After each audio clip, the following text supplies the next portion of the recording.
하느님의 나라는 무엇과 같을까? 그것을 무엇에 비길까? 예수님의 이 말씀에서 우리 지성을 뛰어넘는 하느님 나라를 이 세상의 말로 설명하기 어렵다는 것을 느낍니다. 영원하다는 말의 무게를 정말 아는 사람이 얼마나 될까요? 고통 중에 있는 연옥 영혼들에게 다시 살면서 연옥 기간을 줄여보지 않겠느냐고 제안하면 뭐라고 그럴까요? 싫다고 그런다고 합니다. 죽음과 함께 영원히 무엇인지 진짜 알게 됩니다. 여러분들도 영원하다는 게 뭔지는 아시지요? 하지만 진짜 영원하다는 것의 의미를 연옥 영혼들은 압니다. 그래서 지금 비록 연옥의 고통 속에 있지만 천국에서 영원히 살 수 있다는 것이 보장된 삶이 연옥입니다.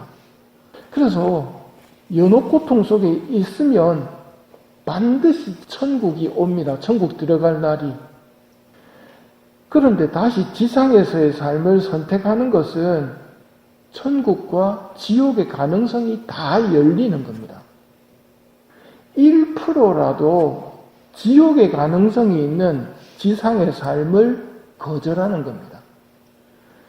만에 하나라도 지옥에 가게 된다면 그것보다는 연옥에서 있다가 고통 속에 있다가 천국 가는 게 낫다.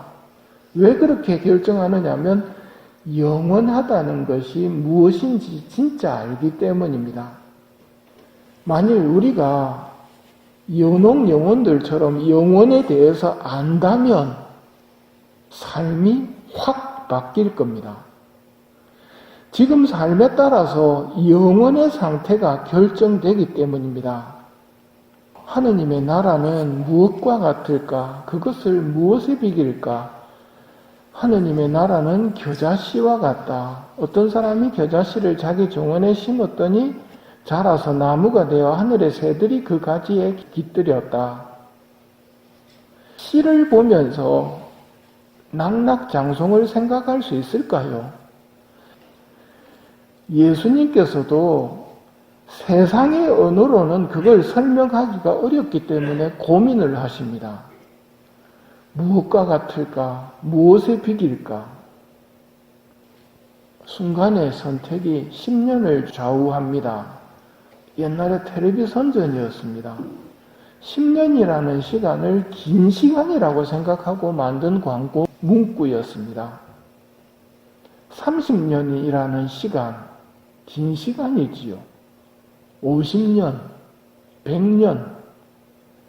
지나가는 시간은 영원 앞에서 긴 게 아닙니다. 1000년, 만년도 지나가는 시간이기 때문에 영원 앞에서는 한순간에 불과합니다. 영원한 지옥이 무엇을 말하는지 안다면 지금의 삶을 당장이라도 바꿀 겁니다. 만일 영원한 천국이 무엇을 말하는지 안다면 하느님의 사랑을 받기 위해 최선을 다할 것입니다. 예수님처럼, 성모님처럼 살게 될 것입니다. 이와 관련해서 묵상하면 좋은 말씀이 그와 나에 나오는 예수님의 권고 말씀입니다.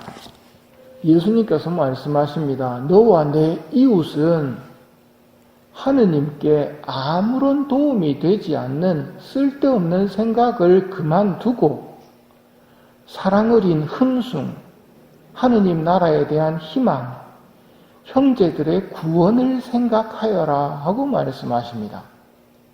뭘 그만두라고요?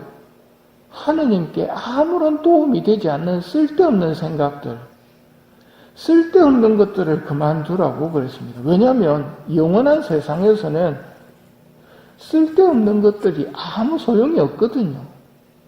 그럼 뭐가 쓸데가 있을까요? 하느님에 대한 사랑 어린 흔숭, 하늘나라에 대한 희망, 영혼 구원, 이런 것들이 쓸모가 있는 겁니다. 지나가는 이 세상에서의 시간을 우리에게 주신 이유는 영원한 하느님 나라를 위해서 씨를 뿌리라고 주신 시간입니다. 아무 쓸데도 없는 것들에 시간 낭비를 한다면 나중에 어떤 후회를 할까요? 시간 낭비를 넘어서 만일 이런 시간을 죄 짓는 데 사용했다면 그 손해를 어떻게 설명할까요? 반대로 하느님을 찬미하고 하느님께 감사하고 영혼 구원을 위해서 기도하며 시간을 보내는 사람은 영원한 세상에서 얼마나 큰 영광을 누리겠습니까? 이 세상에서 시간을 주셨는데 그 시간을 성모성 한 번이라도 바친다면 그건 씨앗과 같단 말입니다. 얼마만큼 크게 자랄지 상상을 못합니다. 죽을 때까지 연금을 받는데 많이 뿌린 사람은 많이 받습니다. 연금 언제까지 받습니까? 죽을 때까지 받지요. 영원한 세상에서는 영원히 받습니다. 얼마만큼 받을까요? 뿌린 만큼 받습니다. 이 시간은 그 연금의 크기를 늘릴 수 있는 유일한 시간입니다. 죽고 나서는, 천국 가서는 연금의 크기를 늘릴 수가 없습니다. 지금밖에 고통을 받을 수 없고 지금밖에 인내를 하면서 기도할 수밖에 없는 시간이 지금입니다.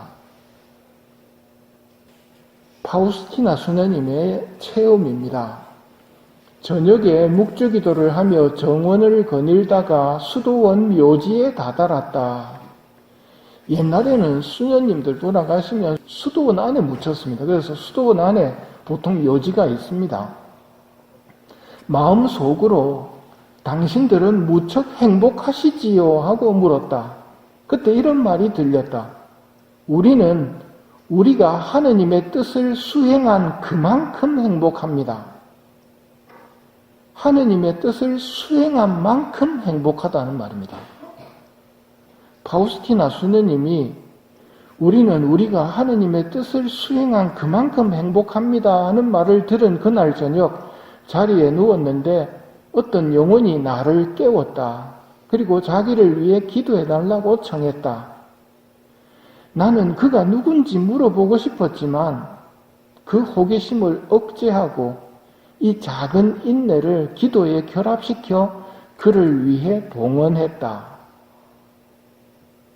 이게 큰 희생일까요? 작은 희생일까요? 작지만 결코 작지 않은 희생입니다.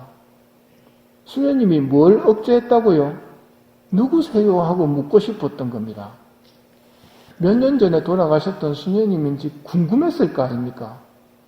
하지만 그 호기심을 억제하고 기도에 그 인내를 덧붙여서 하느님께 올렸다는 말입니다. 이건 하느님밖에 모르지만 말하고 싶은 거 참는 거 이거 작은 인내지만 작지 않습니다. 장상이 뭐 시켰을 때 왜라는 말을 하지 않고 묵묵히 참으면서 아버지 이걸 연옥 영혼들을 위해서 바칩니다. 혹은 영혼 구원을 위해서 바칩니다. 라고 말씀드릴 때 그 씨앗이 하나 심겨진 거하고 똑같습니다. 분명 큰 나무로 영원한 세상에서 만나게 될 겁니다. 이것이 하늘에 씨를 뿌리는 방법입니다. 영원한 세상에서는 더 이상 영광이 바뀌지 않습니다. 지금이 중요합니다. 생전에 하느님의 뜻을 수행한 만큼 영광을 누릴 것이고 묻고 싶은 말, 하고 싶은 말을 억제하는 작지만 작지 않은 희생이 기도와 결합된다면 그 작은 씨앗은 낙낙장성으로 만나게 될 것입니다. 그래서 바오로 사도가 말합니다. 장차 우리에게 나타날 영광에 비추어 보면 지금 우리가 겪고 있는 고통은 아무것도 아니라고 생각합니다. 시간 낭비하지 않는 은총을 이 미사 중에 청하도록 합시다.